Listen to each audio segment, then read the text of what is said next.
in America for its nuclear power plants. And as Paul said, it depends on huge infrastructure using fossil fuel. So it's a lie to say it produces no global warming gas. It produces a lot. I commissioned this report 3 years ago, Carbon-Free, Nuclear-Free, by a brilliant plasma physicist. All the available technology is here now renewable, and it will be a heterogeneity collection. Every house in America should have a solar panel.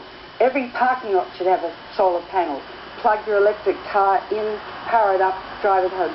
Solar. Why aren't we doing it? Because the politicians are in the pockets of the coal, nuclear and oil companies. I think we have to recognise that any inbuilt, power in society will resist change. So of course BP will do an analysis that says oil has an important future.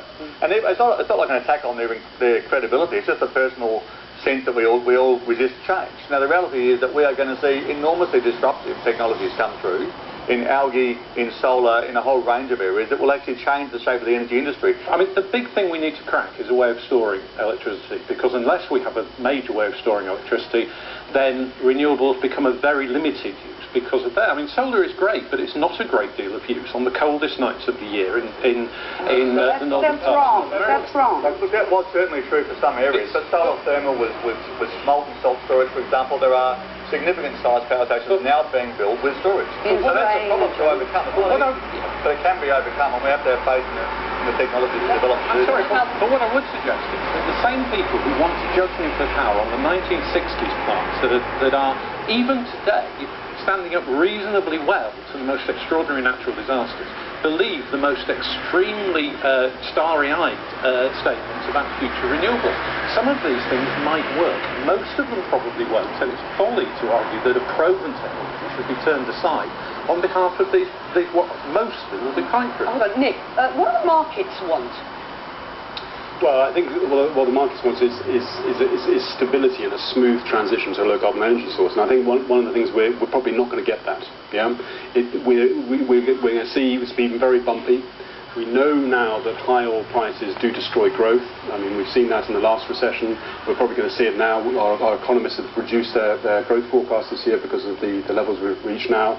And I think if we're looking at where we're coming at it, we're looking at the two priorities of reducing energy insecurity, particularly around oil, and reducing the threat of climate change. And if you take those two priorities, then you have to actually rethink your transport system. You have to drive much more efficiently, switch to electric vehicles, and then switch your supply base. So the first thing has to be energy efficiency.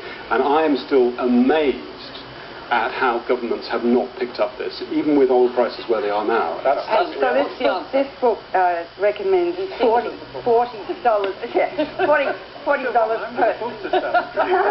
No, it's not to sell, it's to educate. It's like reading Gray's Anatomy to become a doctor. And we're all physicians to a dying planet.